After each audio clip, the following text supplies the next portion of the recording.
क्या चिराग पासवान ने अपने उम्मीदवारों का चयन जो है वो कर लिया है? चिराग ने अब से कुछ दिन पहले ये बयान दिया था, आपको बखूबी याद होगा कि केंद्रीय मंत्री चिराग पासवान ने ये कहा कि नवरात्र खत्म होने का इंतजार कीजिए, सीटों का बंटवारा जो है वो तय हो जाएगा। लेकिन अब ये बात कहीं ना कहीं पक्की होती हुई दिखाई दे रही है। तो क्या चिराग पासवान को मनचाही सीटें मिल गई है? क्या केंद्रीय गृह मंत्री अमित शाह के बिहार दौरे के बाद एनडीए में सीटों का बंटवारा तय हो गया है? क्या चिराग पासवान को मनचाही सीटें जो है वो दिए जा रही हैं? अब ऐसे में आपको बताएं तो अरुण भारती, कहा तो ये जाता है कि जिन बातों को चिराग नहीं बोल पाते हैं, नहीं रख पाते हैं, उन बातों को अरुण भारती रख देते हैं। अब ऐसे में अरुण भारती ने भी फिर से एक पोस्ट कर दिया। अरुण भारती इससे पहले भी कई दफा पोस्ट करते हैं और इनके पोस्ट को बहुत सीरियसली लिया जाता है एलजेपीआर के तर्ज पर। अब ऐसे में आपको बताएं तो अरुण भारती चिराग के पार्टी के सांसद है, चिराग पासवान के जीजा हैं। एक बार फिर से अरुण भारती का ये बड़ा पोस्ट निकल करके सामने आया है, जो कि बड़ा इशारा कर रहा है सीट बंटवारे को लेकर के।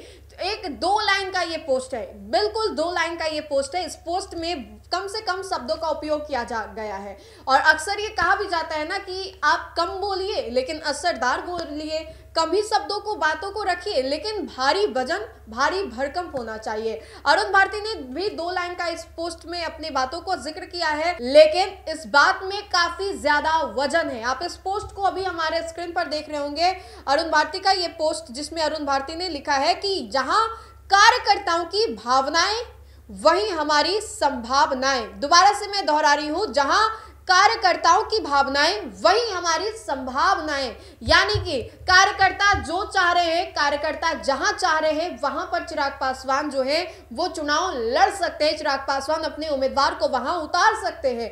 ये बात बड़ा ऐलान है अरुण भारती के द्वारा कि कार्यकर्ता अगर चाहेंगे कि हमें ये सीट चाहिए, हमारी पार्टी यहां से लड़े, तो चिराग पासवान जो मर्यादा है उसको मेंटेन करना पड़ेगा। चिराग पासवान उस सीट के लिए डिमांड या आवाज जो है वो उठाएंगे। अरुण भारती का ये पोस्ट जो है यही बता रहा है कि सीट बंटवारा धीरे धीरे नजदीक आ रहा है और ऐसे में चिराग पासवान की पार्टी बिल्कुल कॉम्प्रोमाइज नहीं करेगी। कॉम्प्रोमाइज के मिजाज में अरुण भारती हो या चिराग पासवान हो या पूरा एलजेपीआर हो, बिल्कुल तैयार नहीं है। सीट बंटवारा तय होगा उस हिसाब से होगा जिसमें चिराग पासवान नाखुश ना हो, चिराग पासवान जो है उनको मनचाही सीटें दी जाए। अब कौन कौन सी सीटों पर चिराग पासवान की पार्टी जो है वो ताल ठोक रही है तो देखने वाली बात होगी। अभी तक पत्ते नहीं खुले, लेकिन 10-15 नाम हमारे पास भी है, आपके पास भी कुछ नाम होंगे, जहां पर लगभग तय माना जा रहा है कि चिराग अपने चेहरों को यहां से उतारेंगे। हालांकि इस बात को अभी तक औपचारिक रूप से नहीं बताया जा सकता है, लेकिन चिराग पासवान के पार्टी के सांसद ने, अरुण भारती ने बड़ा मैसेज डाल दिया है, बता दिया है बीजेपी को, बता दिया है जदयू को, समझा दिया है जीतन राम मांझी को कि अगर हमारे कार्यकर्ता ये चाहेंगे तो आपको ये करना भी पड़ेगा और ये हमारे बातों को आप हल्के में ना ले। ये चिराग पासवान की पार्टी के सांसद के द्वारा कहा गया है। अब ऐसे में एनडीए में अभी तक सीट बंटवारे का जो फॉर्मूला है वो तय नहीं हुआ है। महज कुछ ही दिनों के भीतर ये कहा जा रहा है कि महागठबंधन हो या एनडीए हो, सभी में सीट बंटवारा जो है वो तय हो जाएगा।